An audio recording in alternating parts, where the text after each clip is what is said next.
My name is Sarah Hayes. I'm the embarrassing one in my family because I work night shifts at a frozen food factory on the edge of a small town in Ohio. I'm writing this down like a note to my future self, so I never forget the moment my mom decided my life wasn't worth bragging about. You ever sacrifice what you want for your family only to become the person they're most ashamed of? While my brothers and sisters chased degrees and shiny careers, I stayed behind in Riverton, clocking in at the plant so we could keep the mortgage paid after my dad died. It wasn't glamorous, but it was real work. I came home smelling like freezer burn and spices, shoulders aching from lifting boxes, but at least the bills didn't bounce. To my mom, though, my steel toe boots and hairnet meant one thing: failure. I still hear her voice from that family barbecue a couple years back when relatives asked what I was doing with my life. She laughed, actually laughed, and said, "Sarah's taking some time to figure herself out. She's just helping out at a local place for now." She couldn't even say the word factory. When I tried to explain I was working overtime to keep us afloat, she pulled me aside and hissed, "Why can't you be more like your siblings? This job is embarrassing." I swallowed it. The humiliation, the anger, the way everyone's eyes slid off me like I was background noise. I told myself it was just a phase, that if I kept my head down and worked hard enough, one day she'd see me differently. I had no idea that Mother's Day was coming, and with it a text message that would finally break me and change everything. Before I tell you exactly what my mom wrote in that Mother's Day message, and what I did after that made me disappear from their lives, tell me, what time is it where you are right now, and where are you watching from? I'm really curious to see how far this story will travel. Mother's Day in Riverton always smelled like cut grass and cheap supermarket flowers. At the factory, it just smelled like garlic powder and cold metal. I was on my break, sitting on an overturned crate behind the loading dock, scrolling through my phone with numb fingers. I told myself I didn't care if I heard from my family that day. I lied. My screen lit up with a notification, Family Hayes group chat. My chest tightened for half a second. I imagined my mom sending, "Love you all, even you, Sarah."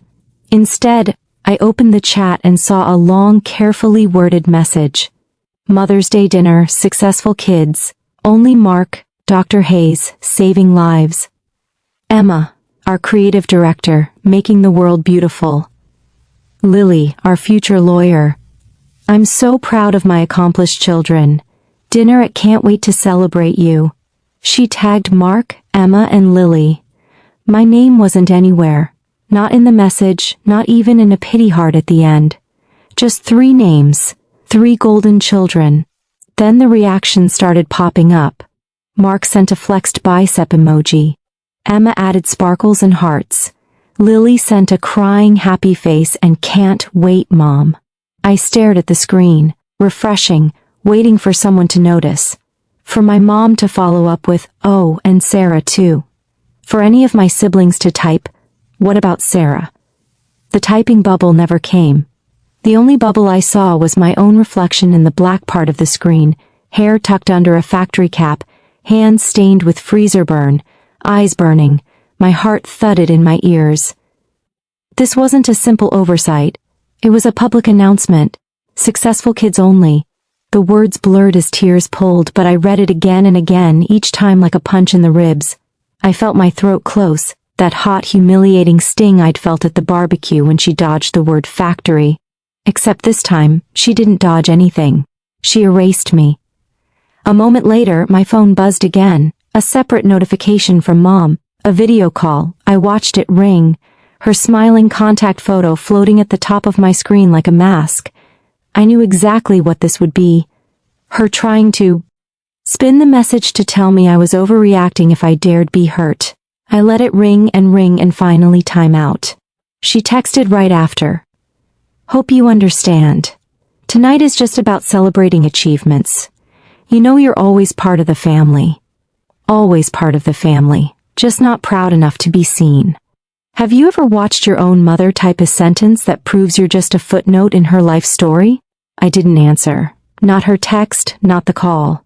Instead, I stared at the message thread until my break was over. then slid my phone into my pocket like I was burying something.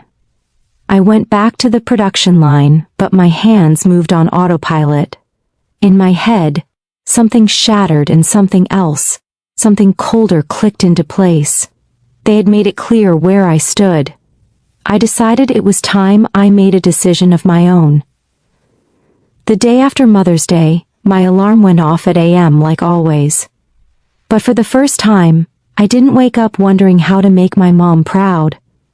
I woke up wondering why I'd given her that power for so long. That evening after my shift, I sat at the small kitchen table in my studio apartment with a notebook and a pen. At the top of the page, I wrote 2 columns. Stay connected on the left, cut ties on the right. It felt dramatic, but I needed to see it in ink. Under stay connected, I wrote holidays with family. Maybe one day she'll accept me, not being the bad daughter. Under cut ties. No more humiliation, no more waiting for an invitation that never comes. Space to build a life on my terms, peace. The right side filled up faster than the left. Still, my hand hovered over the page. Who cuts off their own mom over a text? That voice in my head sounded a lot like hers, as if on cue. My phone buzzed. Messages flooded the family chat. Photos from the Mother's Day dinner. My mom smiling between Mark in his white coat and Emma in a sleek blazer. Lily in a floral dress holding a bouquet. Captions like, Mom deserves the best. Proud of this family. Under one picture, my mom had commented, my 3 shining stars. Again, not even a mention of the 4th. Separate from the group, a new message appeared from Mark. Hey, heard you were busy yesterday. Mom was a little hurt. You know, she didn't mean it that way. Don't make everything so dramatic. Emma added another next year, just like, show up more with your career stuff and she'll include you. You know how she is. No one wrote that message was wrong. The problem apparently was me. I stared at their texts, then at my pro-con list and felt something inside me harden. They weren't asking if I was okay. They were asking me to swallow it again, so the family image stayed smooth. I opened the group chat, scrolled up to Mother's Day dinner, successful kids only, took a screenshot, and saved it in a locked album.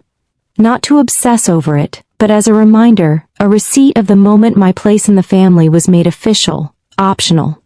Then, with shaking fingers, I muted the group chat for a year. After that, I opened Mom's conversation, held my thumb on her name and hit block. The system asked, "Are you sure?" For once I was. I blocked Mark and Emma too. I hesitated on Lily, my baby sister, who had grown up watching this dynamic like it was normal, but I left her unblocked for now. That night, my friend and coworker Mia Brooks came over with takeout. She noticed my red eyes, the open notebook, the locked screen on my phone. "What happened?" she asked, sitting across from me. I slid the notebook toward her. She read both columns then looked up. "You already know your answer, Sarah. You wrote it." My voice was barely a whisper. "Would you cut off your own family if they never saw your worth? If they literally wrote you out of their life like a typo?" She didn't hesitate. "I'd cut off anyone who made me feel smaller on purpose, blood or not." In that moment, something settled. I picked up my pen and at the bottom of the right column, wrote in all caps, "I choose me, the next." Morning, I woke up with puffy eyes but a strange lightness in my chest. For the first time, family wasn't automatic. It was a choice, and I had finally made one. Once the noise of the group chat was gone, my life got quieter. Not empty, just quieter. No more constant alerts of celebrations I wasn't invited to. No more subtle jabs wrapped in just joking. In that silence, I heard something I hadn't heard in years.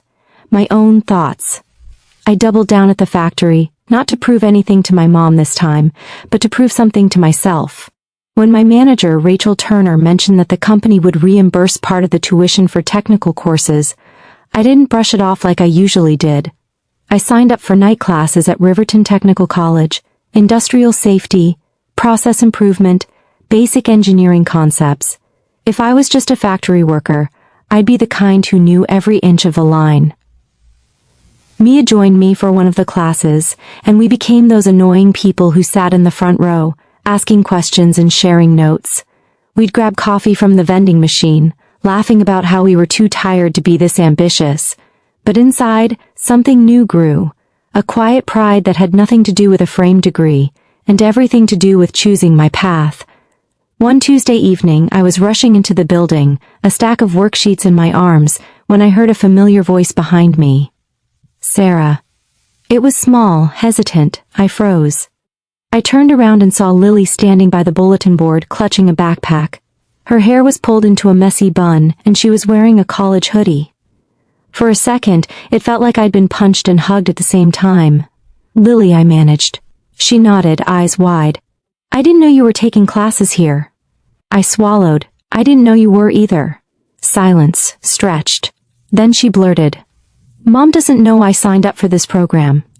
She thinks I'm just sticking to law school stuff, but I wanted to see what else was out there. There. It was, a crack in the perfect image. We sat on a bench in the hallway, knees almost touching. I saw the Mother's Day message, she said quietly. I wanted to say something, but Mark told me not to stir things up.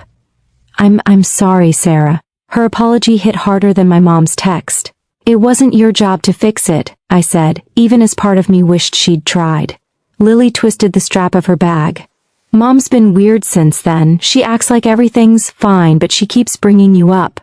Not in a good way. More like she's mad you're not chasing the path she planned for you. And now that you're gone, she keeps asking why you're overreacting. She's embarrassed, but she'd never admit it. So, she's embarrassed that I'm embarrassed. I snorted. That tracks. Lily gave me a sad smile. She cares in her own messed up way. She just can't handle that you chose something she doesn't respect. And now people at church keep asking why you're never around. She hates not having an answer that makes her look good. There it was, the first sign of consequences. My quiet disappearance was messing with her carefully curated story. Lily took a breath. I miss you, but I kind of get why you did what you did. My chest tightened. You know you don't have to repeat her cycle, right? You can choose what you want, even if it's not shiny enough for the group chat. She nodded slowly. Are you ever coming back to family stuff? That question sat heavy between us. When success finally started finding me, I said carefully. The first thing I felt wasn't, I can't wait to show Mom. It was relief that I didn't owe her anything anymore. So I don't know, Leo. Right now I need distance, more than I need a seat at that table. We both fell silent. A professor walked by fumbling with keys. The hallway smelled like dry erase markers and old carpet. Before we parted ways, Lily squeezed my hand. For what it's worth, I think what you're doing is brave. I just wish Mom could see it. As I walked into class, my mind was spinning. My mom's choice had started a chain reaction she couldn't control. Her successful kids-only dinner had cost her more than one child's attendance. It was starting to chip away at the loyalty of the others. I wondered, when you finally start succeeding on your own terms, would you go back to the people who called your path worthless? Or keep walking without looking over your shoulder? My promotion came on a random Thursday. Rachel pulled me into her office, closed the door, and said, Sarah, you've been running circles around half the people here. I want you as a line supervisor on the new frozen meals project. More pay, more responsibility. You in? I was stunned. A year ago, if I'd gotten that news, my first thought would have been, Mom is going to have to brag about this. This time, my first thought was, I did this. Me. I accepted the promotion. The new role was intense. Scheduling shifts, handling breakdowns, smoothing out team conflicts. But it gave me something I'd never really had before, authority. People looked to me for answers. They trusted me. And not because I had a fancy degree, but because I'd been in the trenches with them. Still, late at night, old doubts crept in. Without thinking, I would unlock my phone and hover over my mom's contact, even though it was blocked. Or I'd scroll past photos of my siblings' achievements shared by mutual acquaintances. My stomach twisted every time I saw a post about so proud of my kids with 3 smiling faces and a mysterious invisible fourth. One weekend, after a particularly weird spiral of stalking social media and cursing myself for caring, I opened the notes app on my phone and started typing. At first, it was just a rant about blue-collar work and how people like my mom treated it like failure.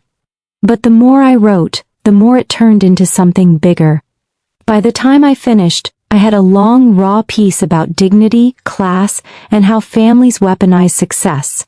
On impulse, I copied it into an anonymous blog on a platform Mia had told me about. I hit publish before I could talk myself out of it, titled it Successful Kids Only, When Your Family Invites Everyone But You.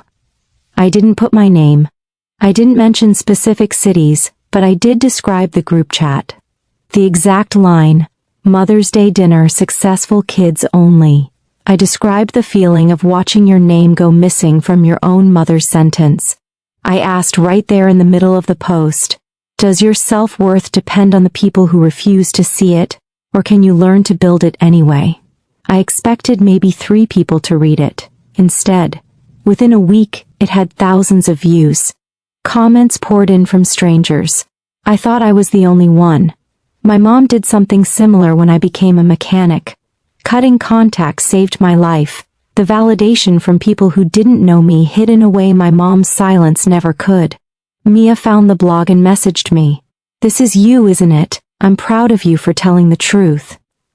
Then something interesting happened. One of my mom's church friends, someone I still had on social media, shared the article on her page with the caption, "This broke my heart. Parents, don't do this to your kids."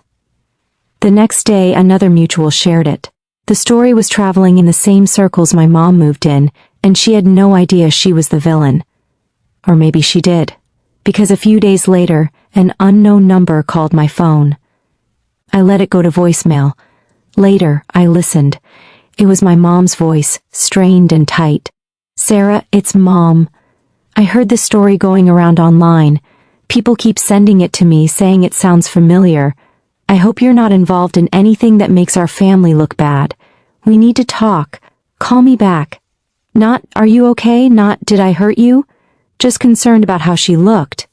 I didn't call her back. I saved the voicemail though. Another receipt. As the blog continued to circulate, Rachel pulled me aside at work one day. "Hey, random question," she said. "I read this post about someone whose mom excluded them from a Mother's Day dinner. The author sounded a lot like you." I felt my cheeks heat. "Maybe," I said carefully. She smiled. "If it was you, you should know it was powerful. And anyone who can lead on the line and write like that, you're going places, Hayes. Don't let anyone tell you otherwise." That night, I printed my blog post and the pro-con list from months before. I put them in a folder labeled Proof I'm Not Crazy. When the doubts came, I opened it and reminded myself I had the right to define my worth.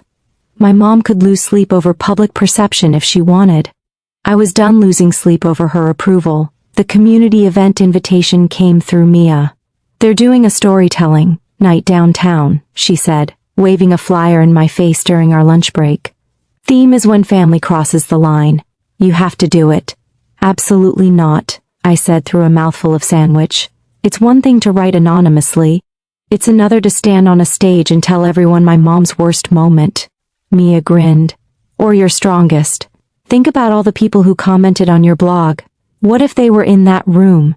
You could be the reason someone finally walks away from a toxic situation." The idea burrowed into my brain and refused to leave. A week later, my name was on the event lineup. The night of the storytelling event, my hand shook so badly I almost dropped the mic. The room was a mix of strangers, some in hoodies, some in business casual, some with tear-streaked makeup like they'd already heard something that hit too close. I cleared my throat and started with the line I knew would land. My mom called me embarrassing because I chose factory work. A murmur swept through the room. I told them about the barbecue, the dodged explanations, the Mother's Day text. I recited the exact words, watching faces flinch at Successful Kids Only. I talked about the pro-con list, the blocked numbers, the blog, the voicemail where my mom was more worried about her reputation than my heart. In the middle, I paused and asked the question that had once gutted me. Have you ever looked at your own family and realized you're only loved on their terms? That their love disappears the moment you stop making them look good? Dozens of people nodded. A few wiped tears. It was like breathing underwater my whole life and suddenly hitting air. I ended with this. I used to believe that family was a debt I owed, that if they gave me life I had to give them my silence. Now I know something else. I can love where I come from and still walk away from the parts that are killing me. When I stepped off stage, people hugged me, thanked me, told me pieces of their own stories. One woman whispered, "I screenshotted my mom's text the day she uninvited me from Christmas. Hearing you say it out loud, I think I can finally stop feeling guilty." On the bus home I scrolled through my phone, and my heart stuttered. My blog post had been shared by a bigger page, someone with hundreds of thousands of followers, along with a caption, "The successful kid's only mom is why so many of us are in therapy."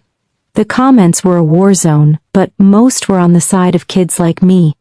Buried midway down the comment thread, I saw a familiar name, Lily Hayes. She had written, "Sometimes the successful kids are just the ones who learned how to perform. The others are just trying to survive." I stared at her comment, feeling both proud and protective. Later that week, Lily texted me directly. "Saw your talk on someone's story." "It was you, right?" I confirmed. After a long pause, she replied, "Mom saw it too. She's not handling it well. People at church are talking. She says you're airing family business. But honestly, maybe someone needed to." Knowing my story had cracked her perfect facade should have felt like cheap revenge. Instead, it felt like balance. Actions meet consequences. As I lay in bed that night, exhaustion wrapped around me, but beneath it was something softer. I realized I had built a small, messy, beautiful community. People from work, from class, from that event who saw me. No degrees, no titles, just me. Maybe family didn't have to mean shared DNA. Maybe it could mean shared survival. Where have you found your chosen family? The people who made you feel more at home than your own house ever did. A few years slipped by in a way that did not feel dramatic from the inside. There was no single explosion, no big screaming match, just a series of days where I woke up, went to work, did my job well, came home to a quiet apartment that slowly filled up with signs of a life I had chosen, instead of a life I had been assigned. I moved up again at the factory, this time into a role that had me traveling between plants, helping other supervisors fix their lines and train their teams. I had a beat-up company laptop, a suitcase that stayed half-packed, and a calendar that did not revolve around family holidays anymore. My phone contacts list got shorter, but my world got bigger. I kept writing too. The blog that had started as a late-night vent turned into a place where people checked in regularly. I posted about boundaries, about the weird guilt that comes with saying no to your own parents, about blue-collar pride. Sometimes I wrote about small moments at work that would have meant nothing to my mom but meant everything to me. Like the day a new hire told me, "You are the first boss I ever had who did not talk down to me." That comment meant more than any forced congratulations from my old life ever could. Every so often, I would get updates about my family through other people. A coworker who still went to my mom's church would mention hearing my last name in a prayer request. Online, I would see my siblings tagged in pictures without me. Lily and I texted now and then, keeping it light, unless one of us had a bad day and needed the other to say, "No, you are not crazy. This really happened." From her, I found out that my mom had not let the story go. The post, the talk, the way people online latched on to the phrase "successful kids only," it all got under her skin. She hated that there was a whole corner of the internet where she was a character and not the author. She changed churches for a while, then went back. She complained that people were judging her, that they did not understand what it was like to raise kids these days. She did not, as far as I knew, ever say to them, "I hurt my daughter, and I am trying to make it right." Then life did what it always does. It added more pressure. My mom had health issues, the kind people whisper about in grocery store aisles: high blood pressure, stress, time off work, bills stacking up. The house I grew up in needed repairs. At first I heard about it in pieces from Lily, almost apologetically, like she did not want me to think she was using our relationship to pass messages. Then one night, while I was sitting on my couch with my suitcase half packed for another trip, she called with that voice that meant something big had happened. "Mom wants your number," she said. "She says she needs to talk to you." I could hear from the way she said it that this was not about feelings. I asked why, even though I already knew. Lily sighed. "She is behind on payments. The roof is leaking, the hospital bills are a lot. She heard you are doing well now, traveling for work, maybe speaking at events.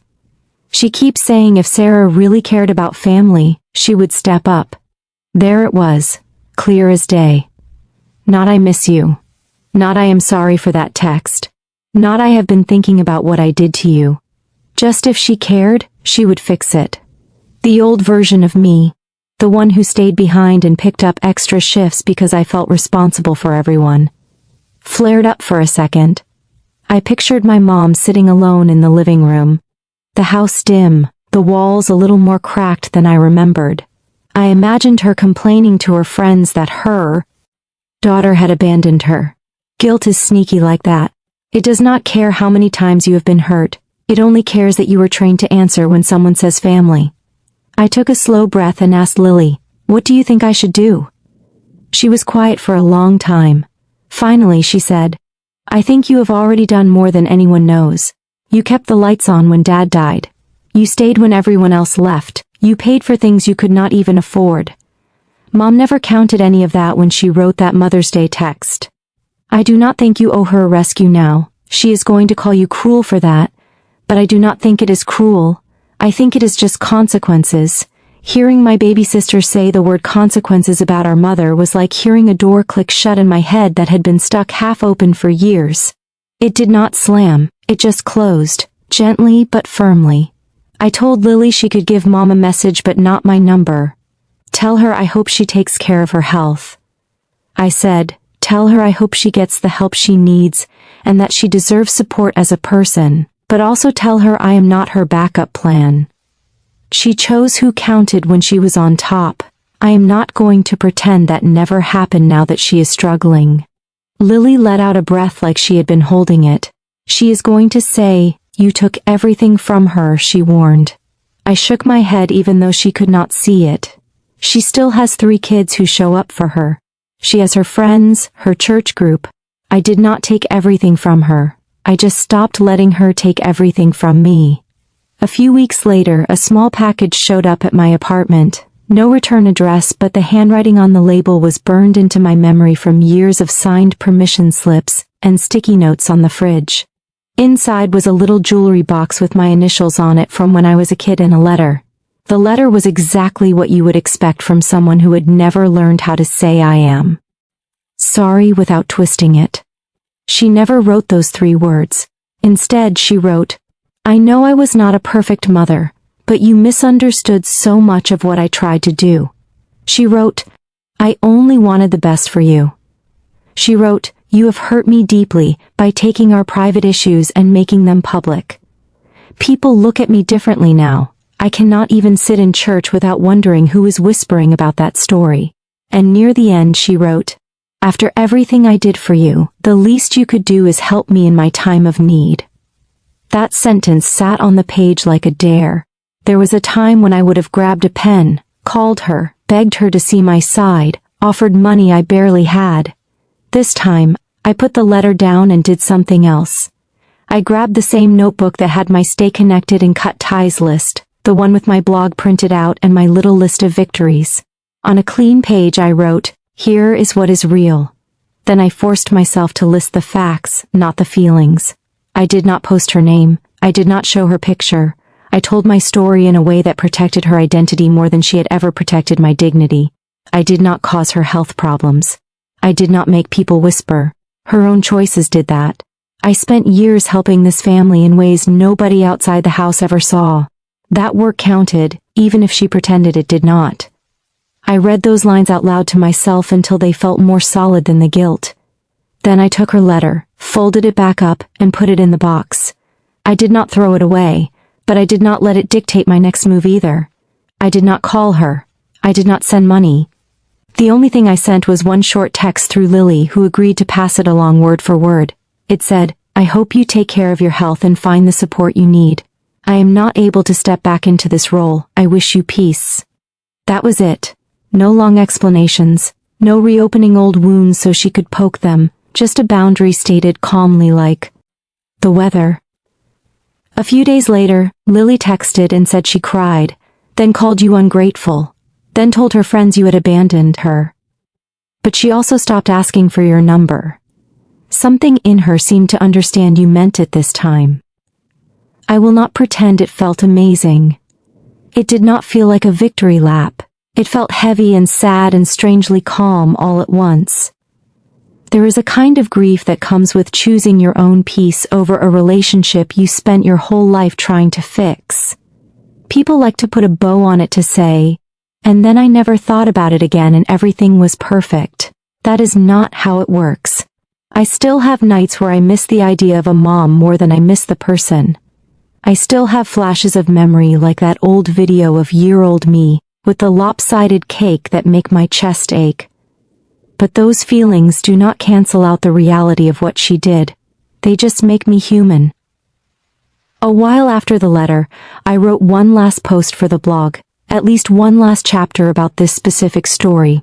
I wrote about the package, about reading her words and choosing not to let them drag me back into the same role. I wrote about how it is possible to hope someone gets better without volunteering to be their medicine. I ended with something that felt like the truest thing I had learned. Sometimes the kindest thing you can do for yourself, and weirdly for them, is to step out of a role that was destroying you. Love does not always mean access. Forgiveness does not always mean reunion. Family should not be built on humiliation and fear but on respect and choice. And you are allowed to build a new definition of family with people who do not need you to bleed to prove your loyalty. When I hit publish, I did not feel triumph. I felt finished, like I had finally told the whole story. Not just the parts that made me look good or her look bad, but the parts that showed how complicated it really was. I walked out onto my tiny balcony that night and looked at the lights from the factory in the distance.